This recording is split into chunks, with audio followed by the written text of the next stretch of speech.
What's up, everybody? Welcome back to the show. My name is Adam Palmer. I am your host. This is the Hobby News Daily Morning Minute. Today is Monday, June 30th. And on today's episode of the podcast, we are going to be talking about my thoughts on Topps' celebrity strategy.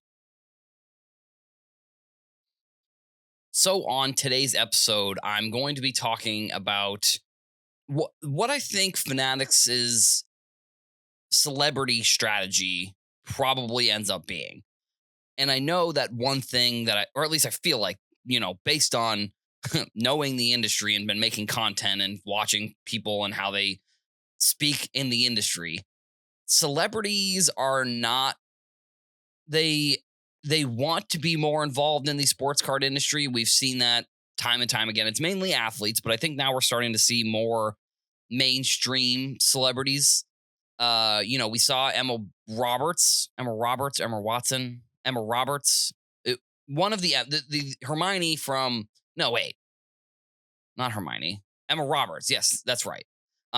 She's been in multiple sports card or not sports card, but hobby hobby shop videos. Like people are seeing her all over the place. I think she was at Fanatics Fest, and it kind of ties into Fanatics Fest in a way where the celebrity aspect of the industry has become more and more important to Fanatics. And I think we're going to probably continue to see that going forward.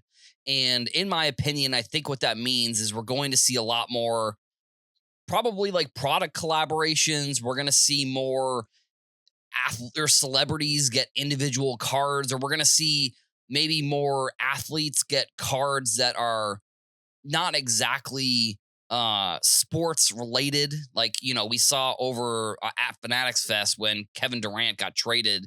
It was a Kevin Durant boardroom, which is boardroom as the media company, I believe, that Kevin Durant owns. That was the logo they had on the card. Obviously, I think it was a boardroom like show that they were doing, like an interview. So I think that's probably the main reason. But some other cards I've been seeing getting a little bit more traction, I guess is one way to put it. Like the one of one Mr. Beast card from the charity event over the summer. He got I believe that would have been his first Topps card. And the one of one has been graded by PSA, and PSA even put it out in a post. So that's sort of one of the things I'm talking about. We also saw, I think it was at Fanatics Fest, where Logan Paul, which you say what you will about Logan Paul, I'm not a huge fan, but he brings eyeballs and attention to the industry, I guess, in ways that maybe some people like, some people don't like. But he was actually signing, or someone asked him to sign his Topps. He had a Topps rookie card, which was his first official rookie card. Because I was looking into it and I was like, wait, there's no way that like Leaf or one of these other companies hadn't made a Logan Paul card. But I guess they hadn't. I mean, there was like the Project 2020 Keith Shore, which I've actually bought. I was actually a pretty big fan of this card. The Keith Shore Logan Paul design, like it wasn't even a design. It was like a cartoon version of Logan Paul in his boxing attire, and he had the chain with the Charizard that he bought, or maybe it was the Pikachu illustrator. I forget which card it was on the card, but he had that card, and so I was like, oh, there must be other Logan Paul cards, but that is his first card. And he has the Topps rookie logo on it. So, obviously Topps is sitting there being like, this is going to be Logan Paul's first card. We got to capitalize here. And so at Fanatics Fest, Logan Paul, someone asked him to sign one of the cards, and Logan Paul was like, how did you get one of these cards? I haven't even gotten the cards yet. And apparently it turns out that it actually was a fake. Somebody like made the card before it actually came out. And I mean, Logan Paul knows a lot about fakes. Let's just put it that way. Like with with that Pokemon box that he bought, that turned out to be like a bunch of GI Joe cards, which that was such a COVID story. It was really pretty wild. It was pretty, and then he comes out with the vlog and everything, and but either way, so he finds that, or he realizes that this is a fake card, and he doesn't want to sign it, because it would be the first Logan Paul signature, and then it would be on, or first Logan Paul signature on one of his cards, and then it would turn out to be a fake. So even if you want to get that graded, I hope that PSA would be able to realize that. Like, I think that they did do the one of one autograph with that card. Because Logan Paul was also on like a John Cena card when John Cena turned heel in WWE. And that's one of the other things with this. It's like the WWE and TKO and UFC.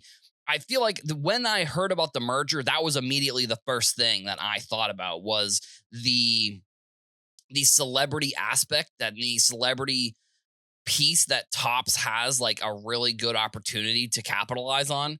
Because if there's one thing that we know about WWE and UFC is that celebrities are there. And even sometimes celebrities want to take part in what's going on. So, Travis Scott, for example, I mean, Travis Scott's also friends with Michael Rubin. So like, that's no surprise there. I mean, he had his own set, which that was kind of a funny thing that I saw at Fanatics Fest was people opening those boxes and they were like $1,200 for one of the boxes. And the unless people really want these cards, I was sort of shocked by the cards that were coming out of those boxes. Like they didn't really like. I think the one video I watched was Ryan Card Collector 2. I think he pulled like a Devers Superfractor non-autograph, but then like I think there was a Trout, and I'm looking at these cards. I'm like, who is $1,200 for these? Like, and you're not even guaranteed to sign. It was very. I don't know if it was similar to the Wembanyama like box. That was like the $8,000 box that you were kind of, I don't know, getting not some not so good cards, but it reminded me a little bit of that. A $1,200 Fanatics Fest exclusive Travis Scott box didn't really get too much good in it. And then the last card that I think is interesting, and I think he is I would consider him a celebrity. Obviously, some people probably don't. Is like the Pope Francis card.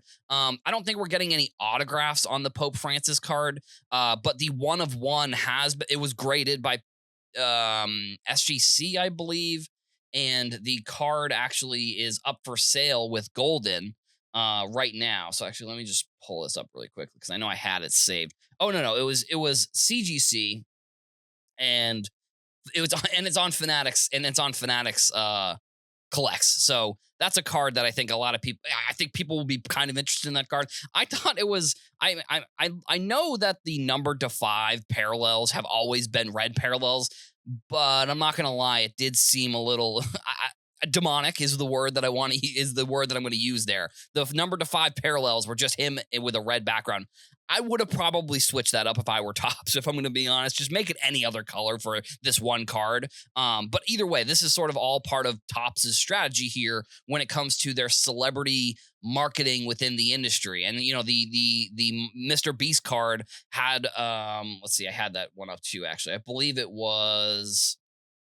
had 6,300 people order it. So it's a card that people are interested in. And this was sort of, for a while, I've been thinking about this and thinking about how celebrities in this industry can make a little bit of a splash. And I think the Tops now is probably how Fanatics and Tops are going to look at this in the future and decide the celebrities that are going to get cards. And then I don't know if like I said, if the cards on other shows, if the cards do well, then potentially they're going to give them a set. I don't know. I mean, I think it's going to be very interesting to see how they decide to do that in the future.